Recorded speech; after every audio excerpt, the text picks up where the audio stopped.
हिंद दोस्तों, नमस्कार। कैसे हैं आप लोग? उम्मीद है बहुत अच्छे होंगे।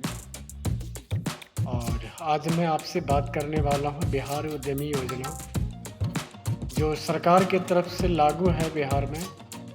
युवा उद्यमी, महिला उद्यमी और अन्य कैटेगरी के उद्यमी के लिए लागू है। 2018 से ही लागू है। वैसे युवा उद्यमी 2021 से लागू किया गया था सरकार के द्वारा। तो उस योजना में जो उद्यमी हैं उनको अपना स्वरोजगार के लिए 10 लाख रुपये सरकार देती है, जिसमें 50% अनुदान है, यानी 5 लाख। तो सरकार उसके लिए जो 5 लाख का वापसी के लिए जो सिस्टम तय किया है, वो 1 साल बाद से 84 किस्तों में। तो मेरा प्रश्न सरकार से यह है कि अभी इसके कैटेगरी में पीएमएफएमई योजना है, जो बैंक के द्वारा किया जाता है, पीएमईजीपी योजना है। तो इस तरह की योजना भी युवाओं को मिलता है बैंक से, लेकिन बैंक मनमाना ब्याज वसूलती है, मनमाने तरीके से किस्त वापसी लेती है, और इस पर कोई भी लगाम नहीं है, कोई सुनने को राजी नहीं है। बिहार में उद्यमी पनपने का प्रमुख कारण यह है कि अक्सर जो स्टार्टअप चालू होता है वह कुछ ही दिनों में बंद होता है। इसका प्रमुख कारण है, पहला तो बिजली विभाग अत्यंत परेशान करता है। बिल आता है जो यूज, उसके अलावा फिक्स डिमांड के चार्ज पर, जिसका नाम फिक्स डिमांड रखा है। यदि 2000 बिल आता है तो 6000 फिक्स डिमांड आता है। ये कौन सा नियम है? चाहे चले या ना चले, काम चले या ना चले, ये फिक्स डिमांड बिजली विभाग वसूलेगा। बिल बना के भेज देगा, बिल ना जमा करो तो उसको कहेगा कि बिल नहीं जमा कर रहा है, डिफ़ॉल्ट है। तो ये कौन सा नियम है? ये सभी उद्यमी को इस चीज़ के बारे में अमल करना चाहिए कि बिल जो यूज हो उसको लो, लेकिन फिक्स डिमांड का कोई नियम ही नहीं बनता है। फिक्स डिमांड कौन सा तरीके से लेता है भाई? यदि बिल 2000 का है तो 2000 लो आप। ये ऊर्जा खपत हुआ 2000, 3000, 5000, 10,000, जितना हुआ उतना लो। लेकिन यदि 10,000 ऊर्जा खपत होगा तो 20,000 फिक्स डिमांड बना के भेज देगा। ये मनमाने चार्ज वसूली बंद होनी चाहिए। दूसरी चीज़ें, बैंकों की मनमानी, जो बैंक अपने तरीके से EMI वसूलती है, ब्याज लगाती है।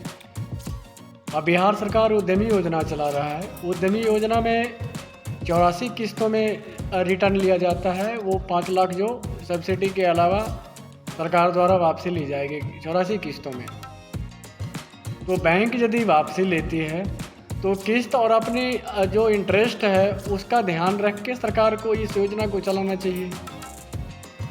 अब मैं एक उद्यमी हूँ, मुझे बैंक का जो EMI है वो काफ़ी महंगी, जो ब्याज है वो डबल है। अब 1.5 साल से मैं झेल रहा हूँ उसको, और हमारा बिजनेस अभी डाउन चल रहा है। तो बैंक पीछे पड़ गया कि आप जो है, आप दो नहीं तो आप डिफ़ॉल्टर कहोगे। तो मैं डिफ़ॉल्टर हूँ या बैंक? क्योंकि हमारी EMI यदि 10-12 हज़ार की है तो 12 हज़ार से ऊपर वो ब्याज वसूल रहा है हमसे 1.5 साल से। तो मुझे ये जानना है कि क्या मतलब ये कौन सा उद्यमी इसमें पनप पाएगा? बिहार आगे जाएगा या पीछे? इसलिए सभी उद्यमी को सहयोग करे बिहार सरकार और उद्योग विभाग इस योजना के लिए, क्योंकि उद्यमी योजना मकसद सरकार का है बिहार में स्वरोजगार को बढ़ावा देना। और इस योजना में मैं सरकार का सहयोग कर रहा हूँ। मैंने टैक्स दिया है, मैंने काफ़ी मेहनत से शुरुआत किया है बिजनेस को बिहार में। कई साल संघर्ष किया है हमने प्रवासी मजदूर के रूप में, फिर बैंक से सहयोग लिया बहुत ही संघर्ष करके। और बैंक इतने मनमाने ब्याज वसूलता है, कभी हमने सोचा नहीं था। मेरा योजना पीएमएफएमई का है, तो मैं सरकार से और सभी पदाधिकारियों से सहयोग चाहता हूँ, और इसको सुना जाना चाहिए। वीडियो देखने के लिए बहुत बहुत धन्यवाद। और कमेंट बॉक्स में कमेंट कीजिए, सहयोग कीजिए, तभी बिहार आगे जाएगा, बिहार का उद्यमी आगे जाएगा और एक स्वरोजगार की दिशा में काम होगा। अन्यथा 99% लोग नौकरी ढूंढते रहेंगे, नौकरी देने वाला कोई नहीं बनेगा। क्योंकि अंबानी अडानी साहब के पास 1000 करोड़ से प्लानिंग शुरू होती है, लेकिन मध्यम परिवार के लोग जो उद्योग लगाना चाहते हैं, स्वरोजगार स्टार्टअप करना चाहते हैं, बिहार को आगे बढ़ाना चाहते हैं, उनके मकसद में सिर्फ शुरुआत किसी तरह से होना चाहिए, सरकार का सहयोग मिले, सरकार का नुकसान ना हो, क्योंकि कमाई होगा तो सरकार का ऋण वापसी जाएगी, सरकार का इन्वेस्ट वापसी जाएगा और सरकार भी आगे जाएगी, बिहार भी आगे जाएगा। तो आपका कमेंट बॉक्स का इंतज़ार रहेगा, कमेंट कीजिए और सहयोग कीजिए, यह वीडियो शेयर कीजिए ताकि सरकार तक पहुंचे। वीडियो देखने के लिए आपका बहुत बहुत धन्यवाद। लाइक सब्सक्राइब शेयर ज़रूर कीजिएगा।